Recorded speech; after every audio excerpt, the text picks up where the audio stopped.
ରାଉରକେଲା ଅବକାରୀ ରାଉରକେଲା ଅବକାରୀ ବିଭାଗ ପକ୍ଷରୁ ମଦ ବ୍ୟବସାୟୀଙ୍କୁ ନେଇ ଏକ ବୈଠକ।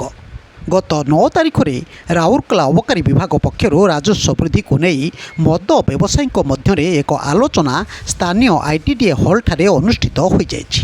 ଏହି ଆଲୋଚନା ବୈଠକରେ ଉଭୟ ମଦ ବ୍ୟବସାୟୀ ତଥା ଅବକାରୀ ବିଭାଗର ମିଳିତ ଉଦ୍ୟମରେ ସମଗ୍ର ରାଉରକେଲା ଅବକାରୀ ଜିଲ୍ଲାରେ ଲାଇସେନ୍ସ ପ୍ରାପ୍ତ ମଦ ଦୋକାନୀଙ୍କ ମଦ ବିକ୍ରିକୁ ଆହୁରି କିପରି ଅଧିକ ବ୍ୟବସାୟ କରିହେବ ସେ ନେଇ ମୁଖ୍ୟତଃ ଆଲୋଚନା କରାଯାଇଥିଲା। ରାଉରକେଲା ଅବକାରୀ ଅଧୀକ୍ଷକ ଶ୍ରୀଯୁକ୍ତ ଝଷକେତନ ବରିହାଙ୍କ ଅଧ୍ୟକ୍ଷତାରେ ଆୟୋଜିତ ଏହି ସଭାରେ ମଦ ବ୍ୟବସାୟୀମାନଙ୍କ ସହିତ ବ୍ୟବସାୟ ଜନିତ ଆଲୋଚନା କାଳରେ ରାଉରକେଲାରେ ଲାଇସେନ୍ସ ପ୍ରାପ୍ତ ମଦର କିପରି ଅଭିବୃଦ୍ଧି ଘଟିବ ସେ ନେଇ ଆଲୋଚନା ପର୍ଯ୍ୟାଲୋଚନା ହୋଇଥିଲା। ରାଉରକେଲାରେ ଆଗାମୀ ଦିନରେ ବନ୍ଦ ଥିବା ସରକାରୀ ମଦ ଦୋକାନଗୁଡ଼ିକୁ କିପରି ପୁନଃ କାର୍ଯ୍ୟକ୍ଷମ କରିହେବ ସେ ନେଇ ମଧ୍ୟ ଗୁରୁତ୍ୱ ଦିଆଯାଇଥିଲା। ଏଥିରେ ସରକାରୀ ଲାଇସେନ୍ସ ପ୍ରାପ୍ତ ମଦ ବ୍ୟବସାୟୀମାନେ କିପରି ସରକାରୀ ଗାଇଡ଼ଲାଇନ୍ ମଧ୍ୟରେ ରହି ବ୍ୟବସାୟକୁ ସୁଚାରୁ ରୂପେ ଚଳାଇବେ ସେ ନେଇ ଶ୍ରୀଯୁକ୍ତ ବରିହା ସମସ୍ତ ବ୍ୟବସାୟୀଙ୍କୁ ପରାମର୍ଶ ଦେଇଥିଲେ।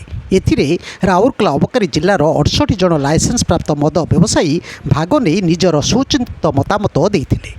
ଏହି ବୈଠକରେ ରାଉରକେଲା ଅବକାରୀ ଉପ ଅଧୀକ୍ଷକ କୁମାରୀ ଅର୍ଚ୍ଚନା ବାରିକ, ଇନ୍ସପେକ୍ଟର ମୋହନ ପ୍ରଧାନ, ଇନ୍ସପେକ୍ଟର ଦିଲ୍ଲୀପ କୁମାର ନାୟକ ଓ ହେମଲତା ମହାନନ୍ଦିଆ ଓ ଜିଲ୍ଲାର ସମସ୍ତ ସବ୍ ଇନ୍ସପେକ୍ଟର ଏଏସ୍ଆଇ ମାନେ ଉପସ୍ଥିତ ଥିଲେ ଓ ସମସ୍ତେ ପୃଥକ ପୃଥକ ଭାବେ ବନ୍ଦ ଥିବା ରାଜସ୍ୱ ମଦ ଦୋକାନଗୁଡ଼ିକ କିପରି ପୁନଃ କାର୍ଯ୍ୟକାରୀ ହୋଇପାରିବ ସେ ଉପରେ ସୁଚିନ୍ତିତ ମତାମତ ପ୍ରଦାନ କରିଥିଲେ।